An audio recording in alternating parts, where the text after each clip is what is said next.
What's going on, ladies and gentlemen? Welcome to another episode of La Banca Podcast in English. I'm your host, Mark, aka Marquinho, aka Edche Segovia, alongside two of my co-hosts, Fidel and Aurelio. Aurelio, what's going on, bud?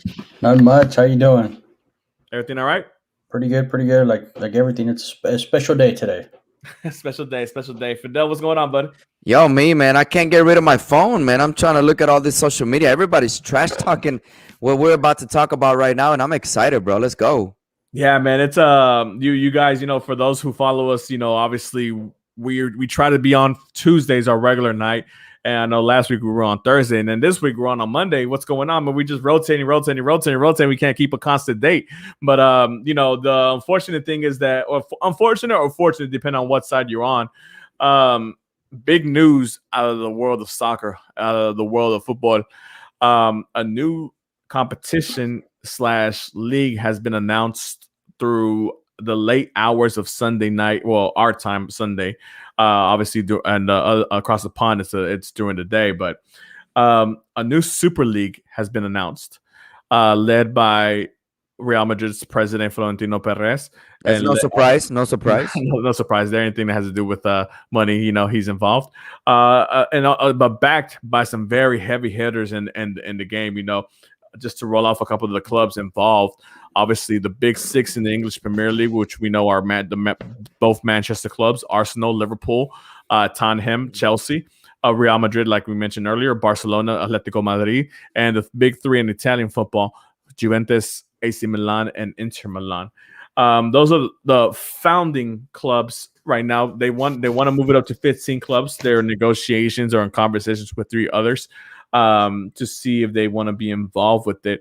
But, for those who have been in social media all day, whether it's Twitter, Facebook, Instagram, whatever the case may be, whether you've watched Sky Sports, ESPN, Univision, whatever, the whole topic of the day has been this Super League.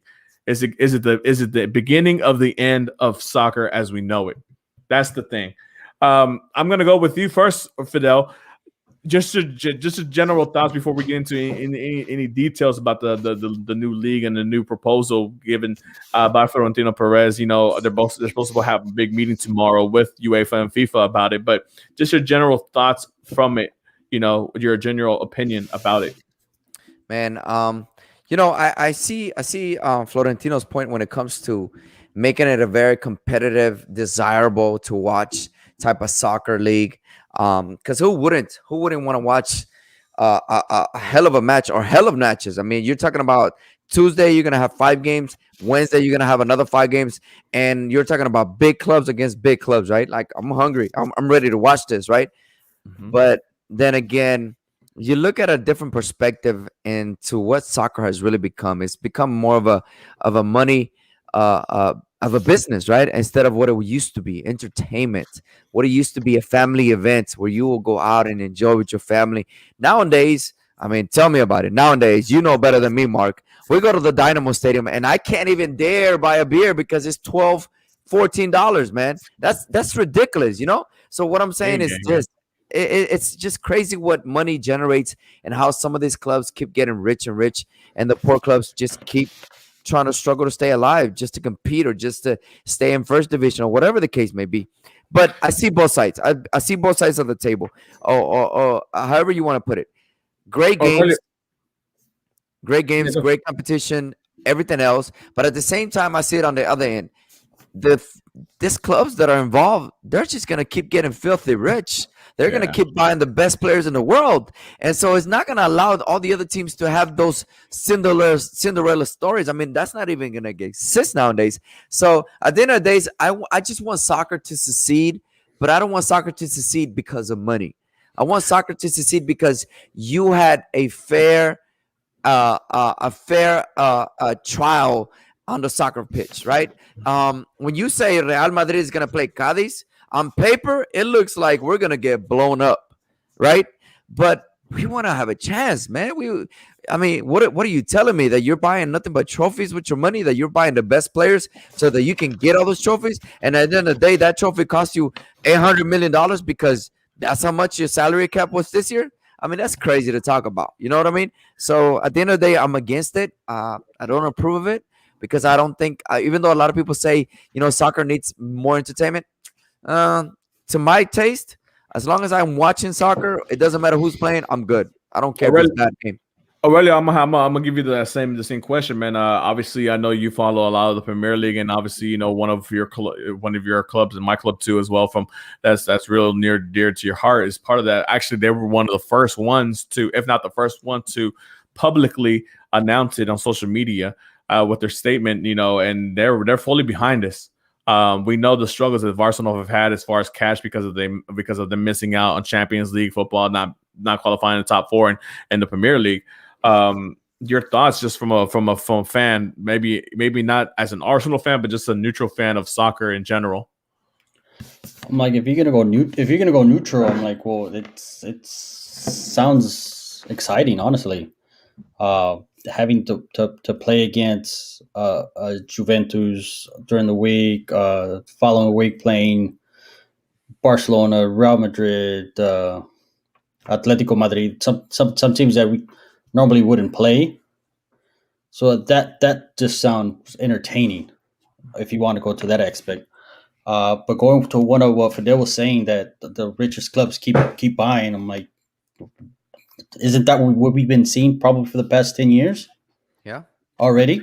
So It's- I'm like, something like that really hasn't changed. Mhm. You're just putting them on a different platform. But I'm like, it's something that even our old coach Arsene Wenger said it 11 years ago, that something like this would happen. No, well, obviously we know the disparity between, the big clubs, the clubs that are mentioned, that with the Super League and everybody else, really. And I think what's scaring a lot of people, why there's a lot of negativity. One, because the way it's announced, they just kind of just threw it out there and they said, we don't care what kind of repercussions. This is happening regardless. I think the way they pushed it out there was kind of wrong, was kind of bad taste in my opinion.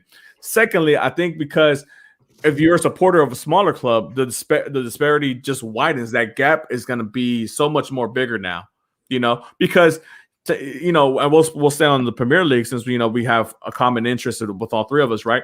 You take a club like a Wolves or a Everton, who are really good clubs, who fight, or maybe a Leicester City, who are fighting to be top four, they're trying to fight for a Premier League title, Champions League spots, and they're doing a great job by getting their academy players up, training their academy players, doing what they got, right?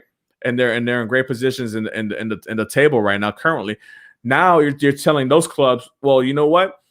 The big six already had a gap of view of however many millions of dollars. Now they're gonna have triple or quadruple that.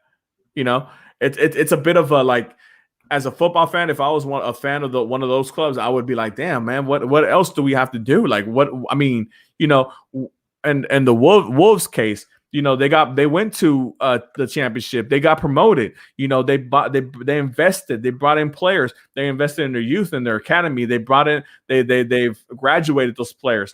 Those players are playing currently, and they made it to Europa League in their first season. They starved off being regulated in their first season, and this season has been a little bit of a hit because of injuries and things of that nature. But they're still surviving in the first league, making that money, trying to make whatever money is available to them at the moment from the Premier League, from UEFA and FIFA.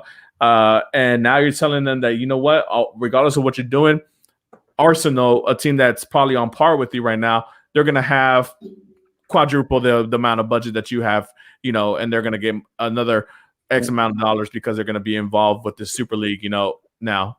Well, even if you look at it now, yes, we're all at par. But if you were to go probably look at their books, I'm pretty sure Arsenal's probably double, if not triple, their salary.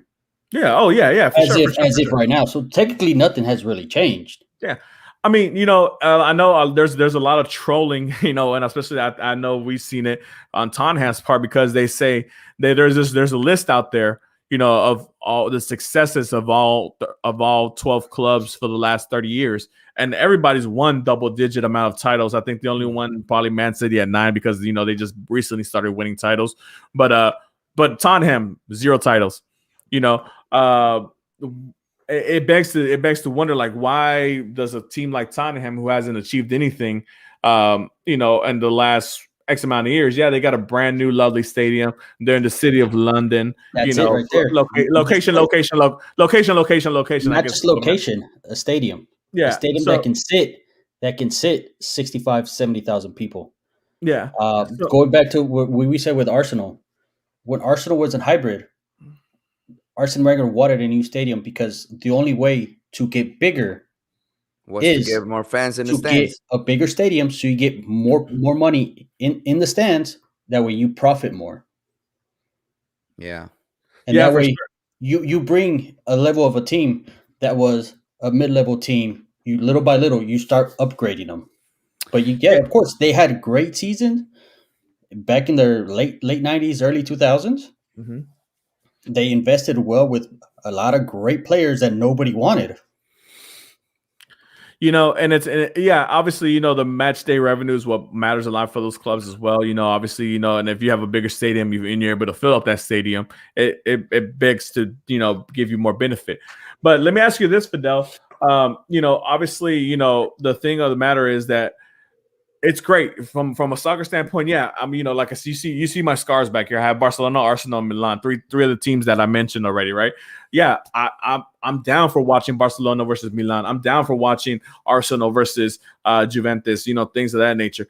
But we're forgetting one of these things, man. Like there's some of these clubs are going to be in last place in this league. Yeah. So competition is going to be really, really, really tough. And we think about, like, oh man, well, we're gonna be fighting against the best clubs. Obviously whoever ends up winning this league wins X amount of dollars. But what about that? What about, let's say, Arsenal? We know Arsenal's not in the best position available right now. As an Arsenal fan, I mean, how many years of being in last place in the Super League am I gonna be able to tolerate, I mean, yeah, I know the dollars are coming in, but damn, it kind of takes the morale out from the team, especially when you're just being whooped and whooped and whooped and whooped upon, Yeah, so a lot of people are questioning themselves, are these just the rich clubs going in there? It doesn't appear so, right? It doesn't appear that it's just money, right? It appears as big as your fan base is, because remember, if your fan base is big, you're going to get a lot of TV publicity, which means you're going to generate a lot of money, which means it's going to be on, right? Because the last time that we talked about Internacional and Milan being in the biggest stages of the world, whether it's Champions League or anything, it's been a decade, man, maybe a decade or so, when they were like top notch, where you really wanted to buy the AC Milan jersey or the Internacional jersey, right? Because your favorite Brazilian was there, right?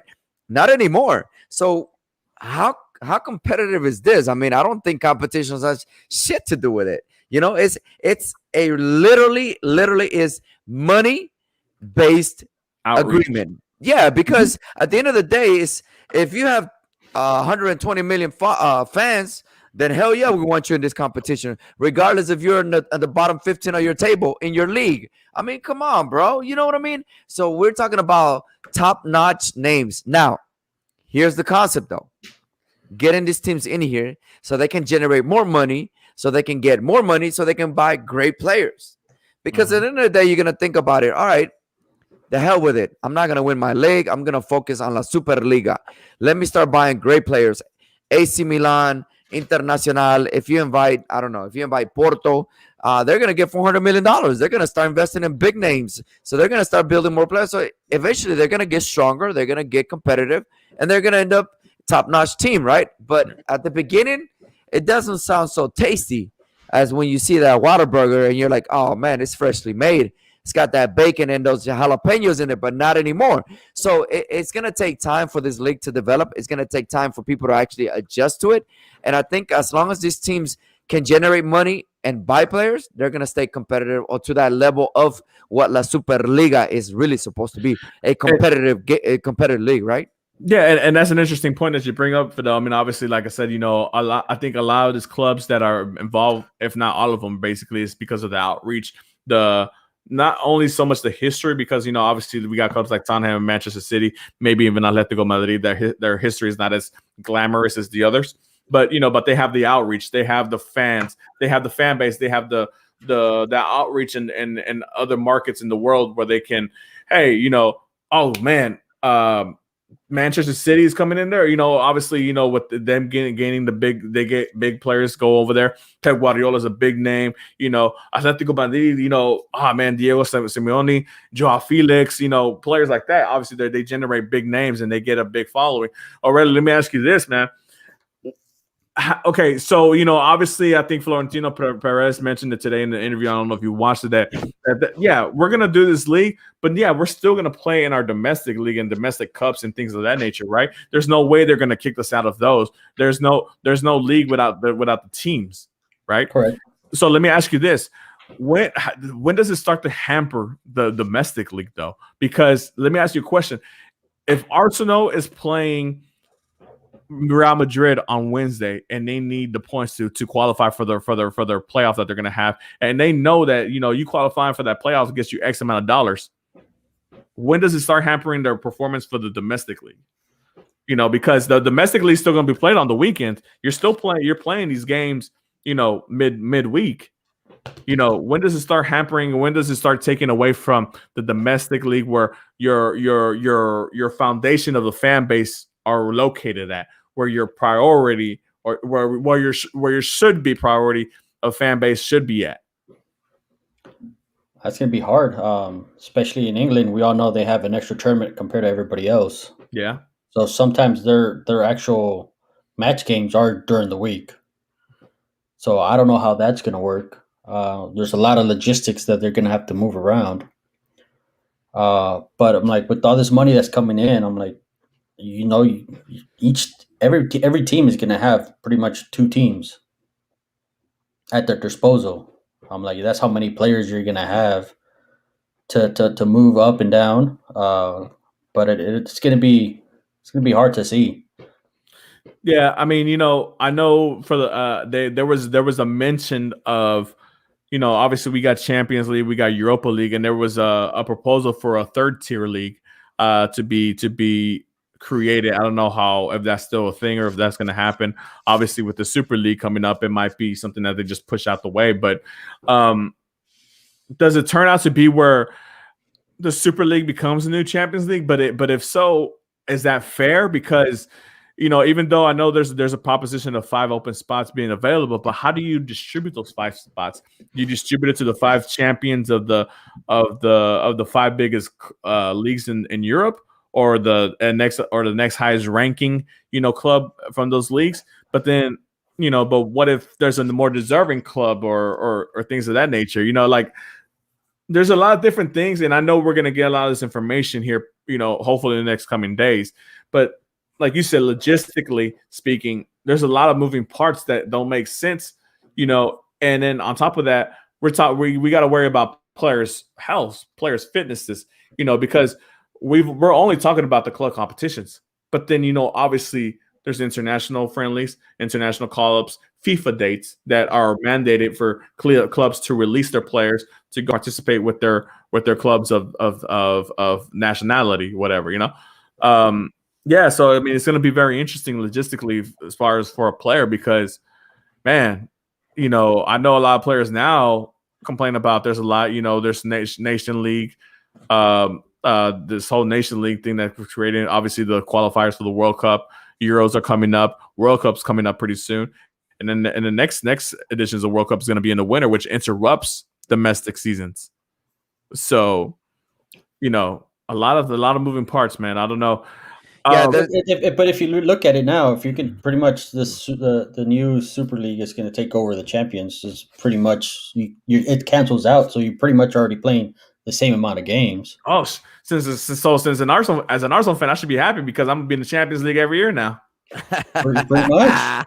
You're a founder. We don't have to do anything. You're a founder. The problem is you're gonna suck every year at the Superliga, no matter what. So I mean, that's the only thing. Oh, man, we can't be worse than AC Milan, Inter Milan, and Spurs. So I don't even have to worry about winning this Europa League this season because I'm already in the Super League next year. But think But about this. Think about what this has caused to the fan base. Think about what this has caused to the players. Think about what this has caused to the people who are really deeply involved in this as a passion, right? So people who have maybe inherit a following of a club because of their grandparents, because of their fathers, and now they're in this position and they know deep inside that this is not right. Mhm. Wait a minute. I mean, this will be great, but this is not the right way to go upon it. Maybe if Florentino and his squad would have approached UEFA without putting it out there and say, hey, UEFA, let me sit down with you guys secretly and let's just talk about it and see if this is going to work for all of us. And maybe we can come into an agreement. Or, How do we know if they did? How do we know they haven't? They didn't, we, and we then don't know. And UEFA just be like, "Nah, get the hell out of here." Exactly, because you're right. Because at the end of the day, Florentino said it very clearly. He said UEFA is not being very clear about everything, Yeah, they're and not. they know that there's a lot of money going on in there that should be going to certain clubs who deserve this money, but UEFA is keeping it because UEFA is UEFA, and that's a monopoly. Same thing with FIFA. And what is a monopoly? A monopoly is controlled of a business and not letting other business grow in any way, or shape, or form, right? So this is what UEFA has Without been them doing for getting a years. little. You know, Exactly. and I don't want to sound here like I'm bashing the Super League idea or whatever like that, because like let's be frank, let's be honest. UEFA, FIFA, those governing bodies, they're not angels. We know the Mhm. corruption, and we know the Of corruption course. that they've had in those organizations, especially the last decade or so. So it's not that we're behind FIFA and UEFA's decision to be against the new Super League idea. It's the fact that the way it's been just pushed on to everybody, and when something's just thrown at you from out of nowhere, depending on the position you stand at that moment, it affects the way you think about it, because you got to think about it. If you're a fan of a small club, you're worrying now. I mean, your main focus now is like, well, shit, how is my club going to survive with all this money being thrown at the top 10% of the clubs in the world, and everybody else is you know starving. It's not really fair. And look you at the know budget too. Look at the budget too, because some of these rich teams, they can make $100 million, but they spend a lot of money as well. And I don't mean just to spend money on players. I mean, they spend a lot of money on publicity. They spend a lot of Mhm. money on promotions. They spend a lot of money on renovations. They spend a lot of money as well. So as money comes in, money goes out at the same time. So it's not like they're always getting rich. I no, no, mean, no, no, that's no, just no. that's something to mention. But I do want to go into a very interesting point. Okay. And I want to say this because I think it's important to know this. What if this is just a game plan for these rich teams to say to UEFA, hey, listen, we're threatening you with this, or just saying, hey, we have this idea, right? And UEFA says, okay, look, we don't think it's a good idea. What we'll do is we'll give you guys more money because you guys do deserve more money because you guys do bring in a lot more money other than the other teams. So I don't know if this is a plan for these teams to get more money out of UEFA because they know there's a lot of money in there that UEFA's not getting out to them as they should because they do deserve it, right?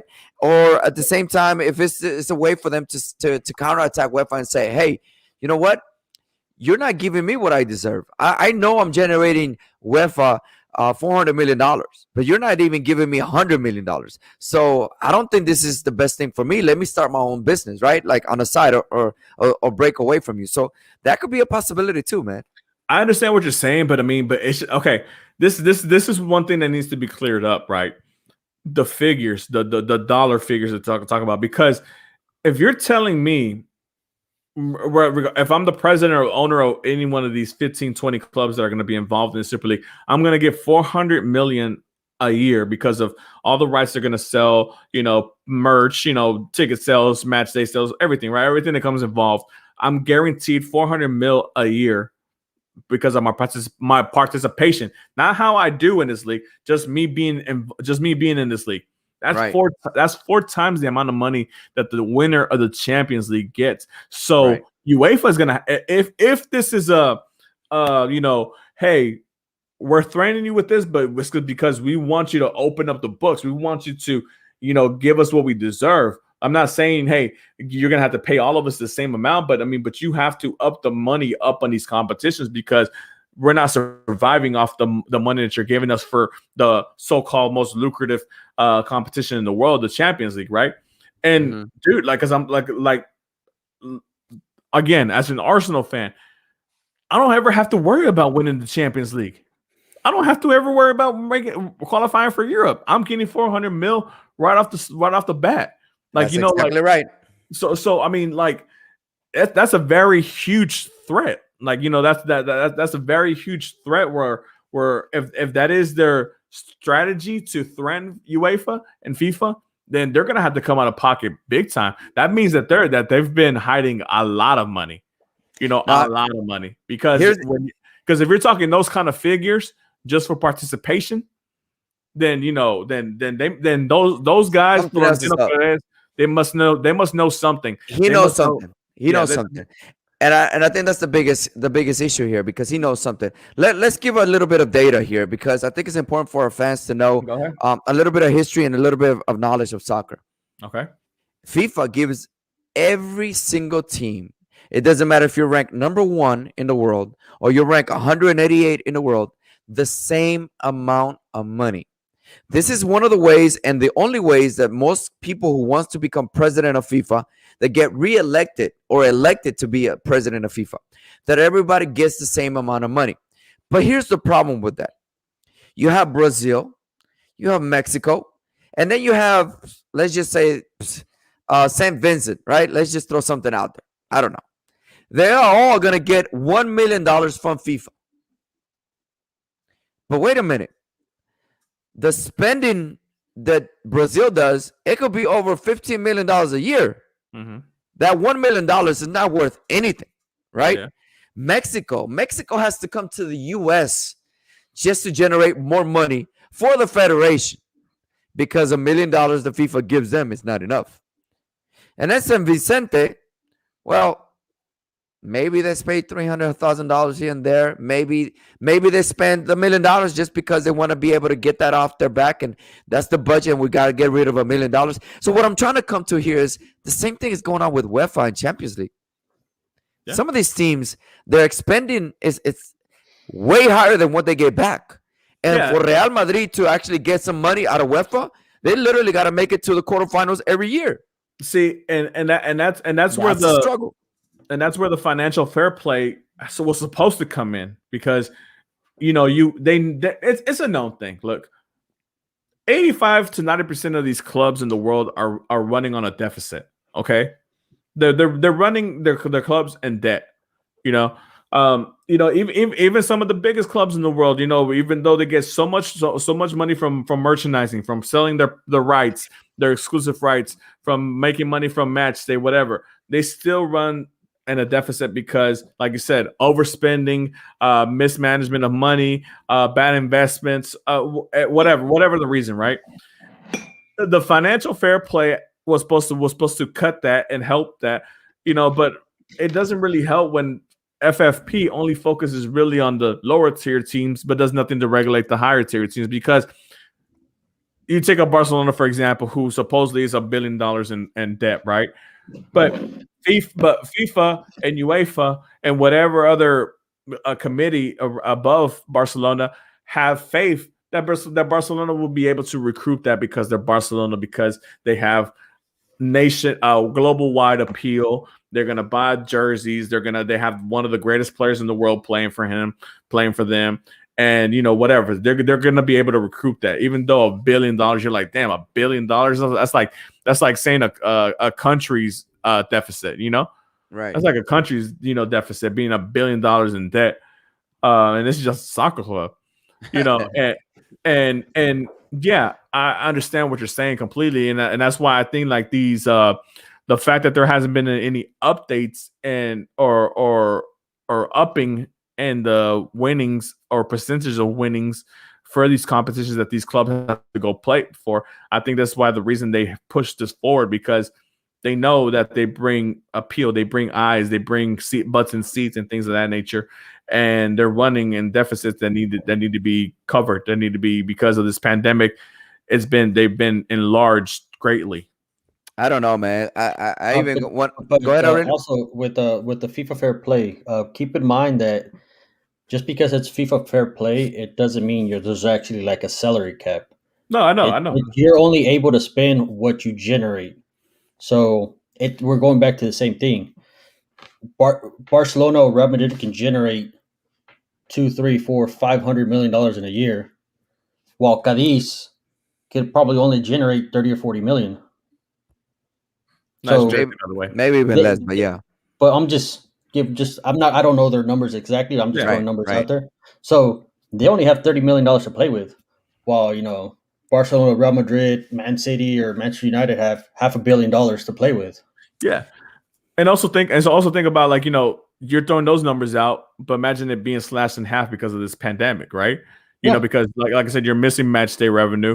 You're missing foreigners traveling to your stadium to go on the tours, to go on the match days, things of that nature as well. So you're missing out a lot of revenue, that was there before, that you can count on, that's not there anymore. Or you And could travel, I'm sorry to cut you off, but Yeah. going to that, during preseason, they would usually travel to other countries. Yeah. True. So you're missing that out, and you're still running on the same wage bills as if there were normal years. Correct. So let me say this though.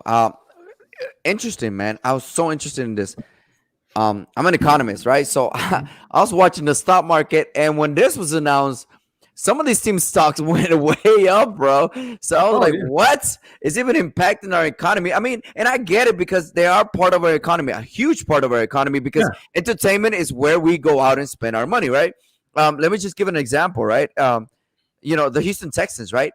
If it's a prime time Monday night, Thursday night, or Sunday night, oh yeah, people are gonna be at the bar, right? Now, if the Texans are winning, people are gonna keep drinking even past halftime, right?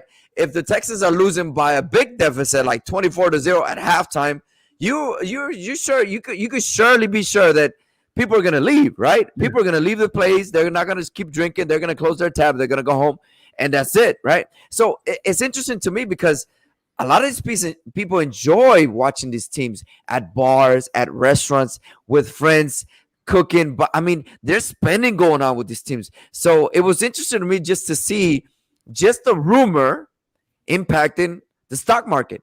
So and some of these teams' stock market is here in New York City. It's not over there, it's over here. So I think Liverpool, for example, it was their stock market, they were waiting to see what the changes were going to happen here in the United States. So that's something that we also need to consider, that it also has a role to play into this.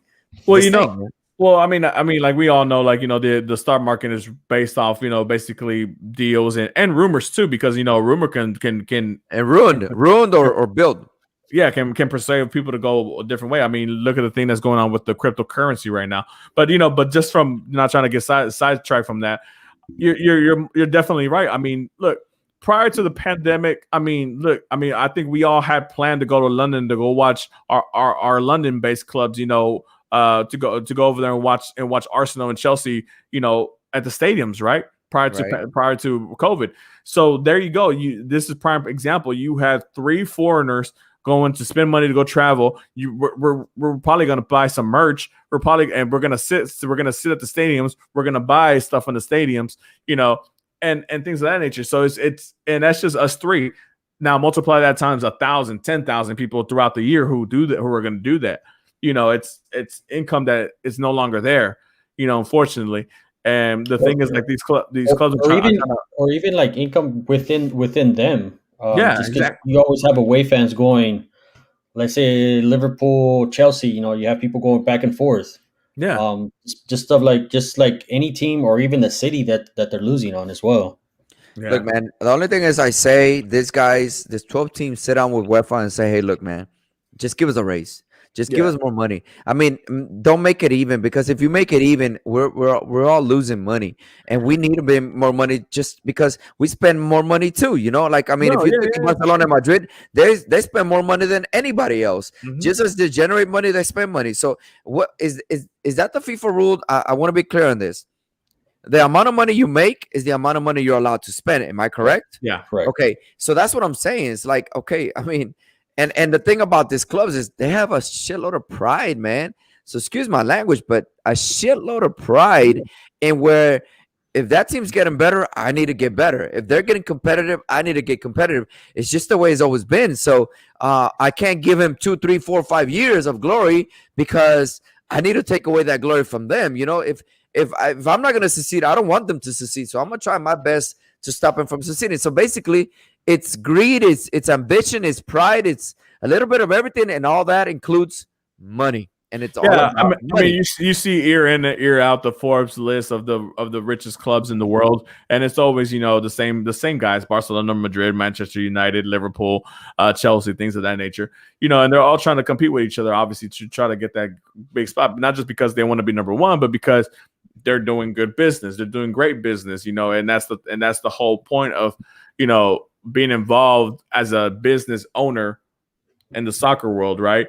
Obviously we see it from a fan standpoint because, I don't own a club. You don't own a club. I have no stake in any club as far as money, I tried once. Yeah. Well, but, aside from, us spending money to go to said clubs, game or buy jerseys and things of that nature. Right. But yeah, man, I mean, obviously, the big story for this week was going to be the Super League. It's a thing that obviously there's going to be more details to come in. Hopefully when we have those details, we're going to get back on here and we'll be more in depth about the situation and have a side, have a firm side of what side of we stand on as far as if we're pro Super League or we're anti Super League. But obviously right now with a lot of variables still floating around, a lot of rumors, we don't know what's going on, how they're going to format it, the logistics that we spoke about earlier, things of that nature. It's a lot of moving parts. So, I'm one that likes to make a decision once I get the full plate of details and information that's required to make a decision, right? But if you're going to ask me today whether I'm for it or against it, I'm against it today. Fidel, what's your stance on it for today? Yeah, I'm against it, man. I'm against it. As much as I would love to watch, the best of the best play every week in between the week, I'm still against it. I just always think that soccer should always be equal to everybody. And I know it's a money thing, but there's got to be another way. And hopefully things get resolved really quick and this rumor just disappears. Or if not, make a new system, a new format, whatever. But not this way. Not this way. Aurelia, before I ask you the same question, let me read off the chat.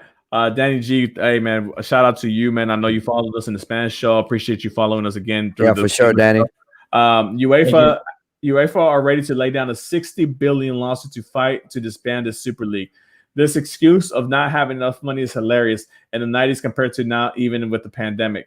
These clubs have a lot of money. The fans are what make this game. In Germany, they have a 50 to plus 1% rule where fans own 51% of the club, so they have a say in what happens. That's why the German clubs will join because they're owned majority by the fans. Exactly. Why do you think there's no German clubs included? Also, PSG haven't been invited to this Super League yet, waiting for other 3 teams to get banned from the Champions League. But yeah, that's what one of the things I said with I have a couple other friends that I texted.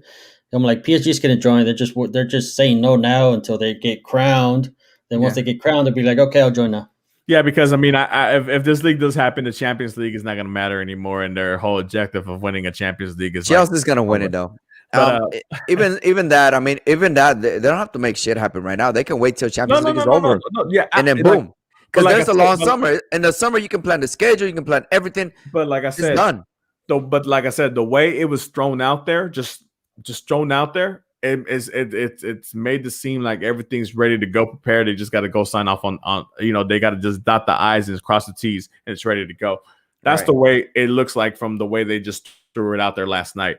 But Aurelio, like I said before, I guess going back to what Danny said, I'm like, this has been years in the planning, so I'm pretty sure that's true. I'm pretty sure there's stuff out there that they pretty much have everything done. That, like you just said, they're just little things here and there.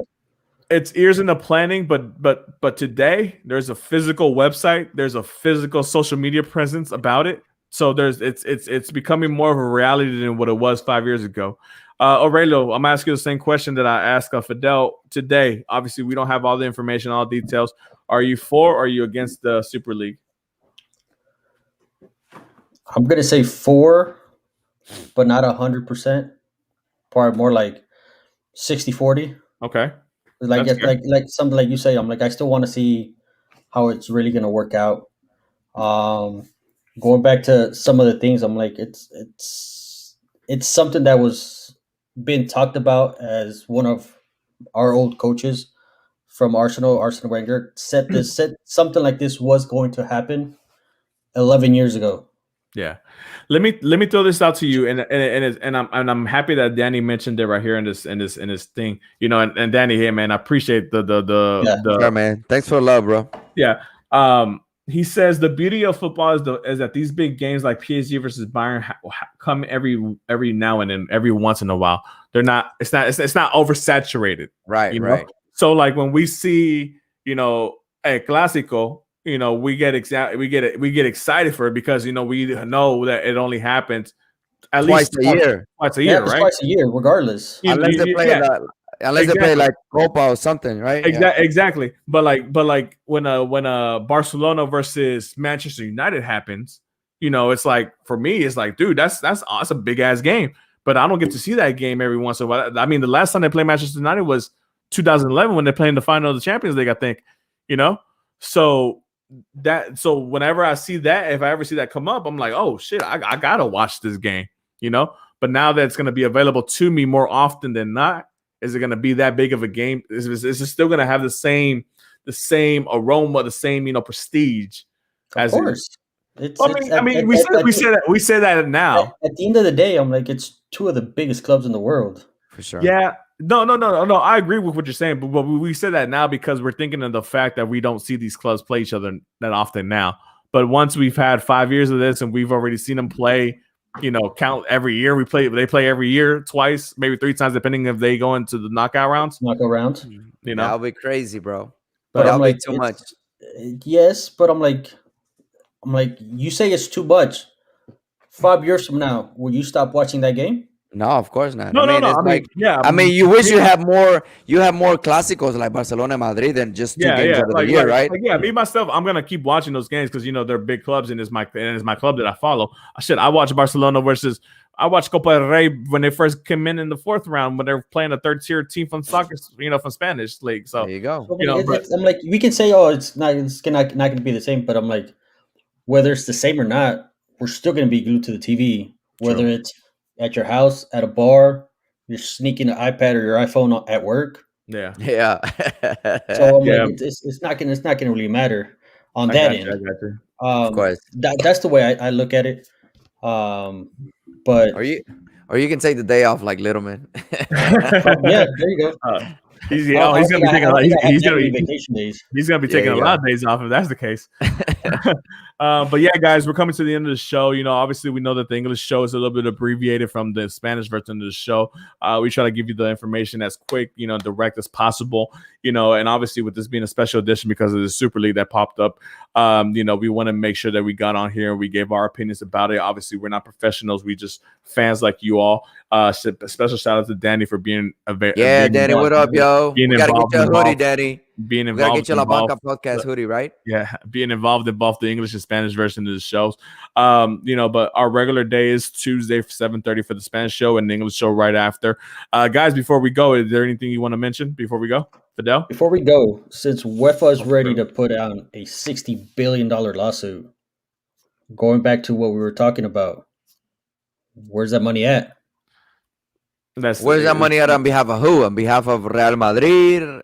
I mean, on who? No. If he's saying since UEFA can put down a $60 billion lawsuit to Where's that prevent- money coming from? where's that money coming from? So, but I mean, there's money everywhere. Like I said, the books are not open like they should be. They should be, but Fidel, any last words before we head out? I just want an answer to what Aurelio just said, bro. But I mean, I just say there's a lot of money going under the table that we don't know of, So maybe that's where it's going at. Everything So in every I think aspect. that's why these clubs we're like, where's all this money that we generate Right. going?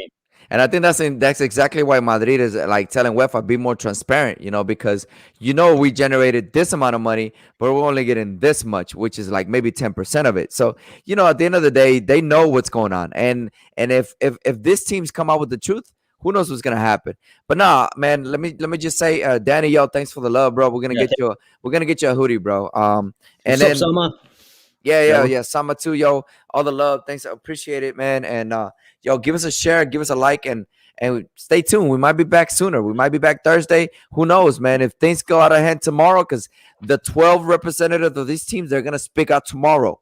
They're gonna speak out tomorrow. There's gonna be a lot of good news going on. So stay tuned on Twitter, and we might be back on Thursday. You never know. La Banca Podcast is gonna be present if we need to. Let's go.